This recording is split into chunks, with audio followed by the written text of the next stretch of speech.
allowed. Former Cowboys cornerback Orlando Scandrick is back with us. So, Orlando, I want to start with you. How far away is Dallas from having a Super Bowl caliber defense?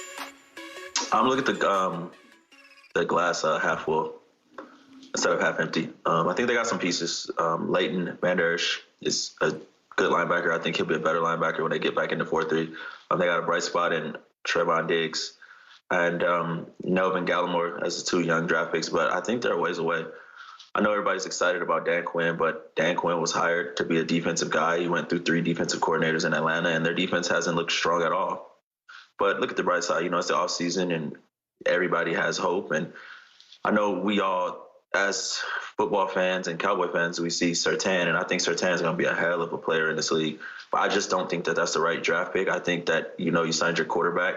I think you have a dynamic offense, and you expect to play with leads. So when you play with leads, what's the easiest way to protect those leads? Is just get some more guys up front to get after the quarterback. And, obviously they have an established pass rusher that's a dominant guy and a top 10 pass rusher in the league in DeMarcus Lawrence. I would just like to see them get, book in somebody that can be dominant, that can allow Randy Gregory to continue to progress, but not put so much pressure on him, or get a dominant defensive tackle that can, be a Aaron Donald type. I know Aaron Donald's a generational player, but you want to get that type of player. And, pass rush is rules the world. Look at Tampa Bay. They got after everyone in the playoffs, and that defense came alive, and it forced turnovers. And I just think it would be a lot to, have 2 young cornerbacks and not a sufficient pass rush. You use the term glass half full. Skip used the term glass half full. I just want to know what's in that glass. Because if it's milk, okay, there's a possibility. If it's Coca-Cola Mountain Dew, there's a possibility. But what if it's antifreeze? What if it's arsenic? What if it's cyanide? You still as optimistic if the glass is half full? Hell no. So let me ask you, keep telling me these big name guys, DeMarcus Lawrence, Jalen Smith, Wolfhorn, tell me the time that you say, you know what, DeMarcus Lawrence, the last year you said DeMarcus Lawrence played like a $20 million guy. I'll wait. DeMarcus Lawrence towards the end of the year last year, you even jumped on the bandwagon yourself. The dude had 5 sacks. I'm paying $20 million for 5 sacks. His effect on the game is ridiculous. And you look at DeMarcus Ware's last year in Dallas. He didn't produce in sacks. You went and you put him over there. What did they do? Oh, no. They gave him a chance. He wanted to go be somewhere else. He ended up in Dallas. He ended up in Denver. They cut it. 100%. No. I absolutely. But that's because there was people like you in the building saying, oh, he don't got it no more. What is he doing? And he made him eat them words. No. He ate them. I'm saying, if he has it, he has to show. You got to pay.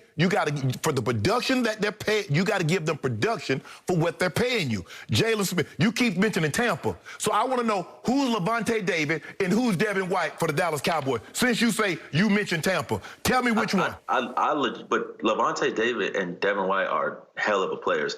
But I'm looking more so who's JPP, who's Shaq Barrett, who's DeMarcus Lawrence is every bit as good as Shaq Barrett. Every bit. If you swap Tampa Bay would swap those two out at $22 million in a heartbeat. Yep. I guarantee you, Tampa would not trade DeMarcus Lawrence for Shaq Barrett. If they could, at $22 million in a heartbeat. No way.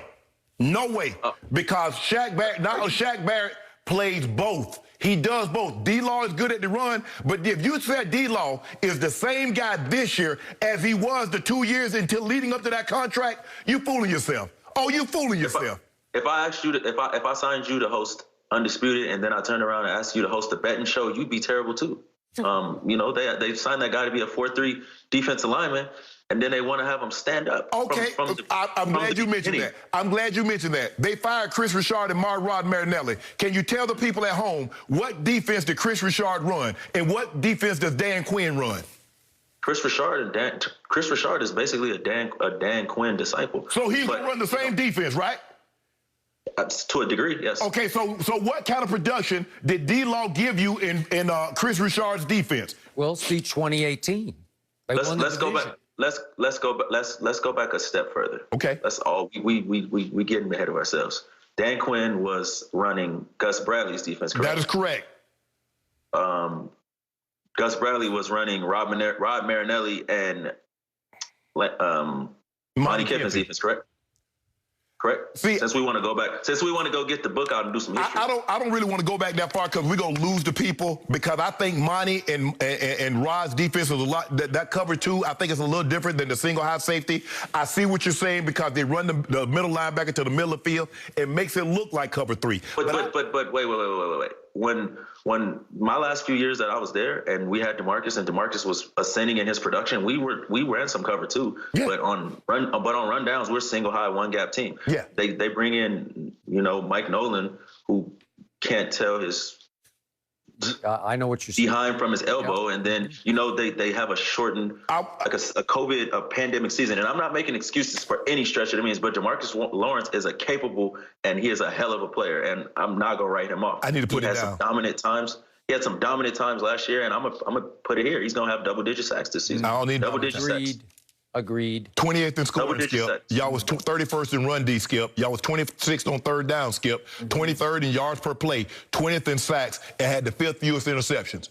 But you're going to go to the Super Bowl. That's a Super Bowl caliber defense. Oh, see, now you paint the narrative because the Eagles is going to be one of the worst teams in the league, so you upset.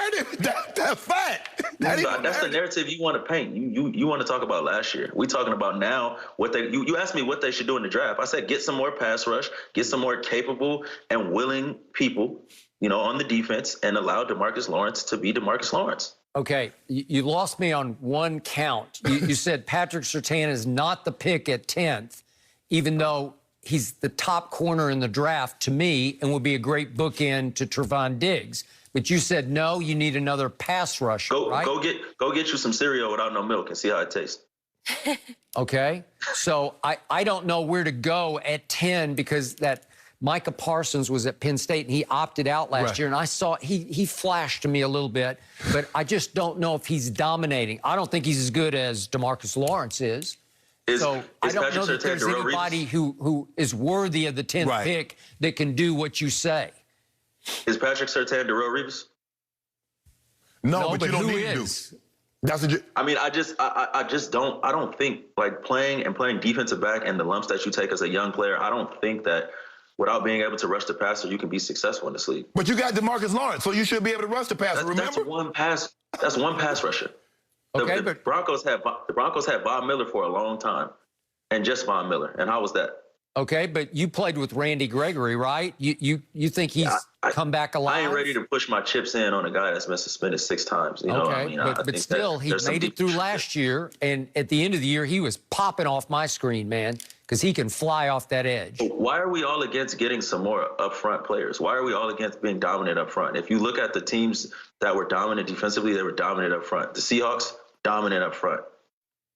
Okay. Tampa, dominant up front. All right, but there is this thing called free agency, and they are going to have big cap space because Dak is only going to count 22.2. By the way, DeMarcus Lawrence counts more against the cap next year than Dak does. But, Skip, y'all been terrible in free agency. Y'all signed Gerald McCoy. He got hurt. Okay, but that wasn't a terrible move. He just got hurt. Okay, what about Dontari Poe? Okay. What about Clinton Dix? I thought that was a good move. I don't know what happened. They cut him before they got to training camp. Then they traded Everson Griffin. I don't know why, because I thought he was pretty good. I mean, they signed these guys but they cut them before the season even started. Remember what happened? It was absolute mutiny against Mike Nolan, and Jerry finally said, I got to clean out the mutineers. I got to just wipe them out. He cut every free agent he had signed. He wiped out the locker room because they were about to storm the castle and say, we can't play for this guy. But this is my thing, though. Why not try to find a great pass rusher or a great interior player or just somebody in your front 7 and allocate some of that money towards Patrick Peterson or a guy like that? Maybe. A proven guy. I'm not a big proponent. Everybody ain't going to switch teams like Sharp and still have the same drive. It takes somebody with special character like that. And I've done a lot of research on Shannon. I was younger when he was playing, but I know he was dominant. But when he went over to the Ravens, he came in with a selfless mentality, and he just wanted to win. And that's why he turned out to be what he turned out to be. And I know I might feel like I'm like gloating him, but, he just comes from like a special bloodline. You see what his brother was. You see his work ethic. You see the way he comes about and the way he works every day on the show. And everybody's not going to be like that. You're going to get some guys that are going to come in free agency and just, get the money and get paid and get laid. They're done. They're checked out. So in other words, you would like the Dallas Cowboys, if Shaq Barrett's available, you like them to make a run at Shaq Barrett? I mean, you make a run at pass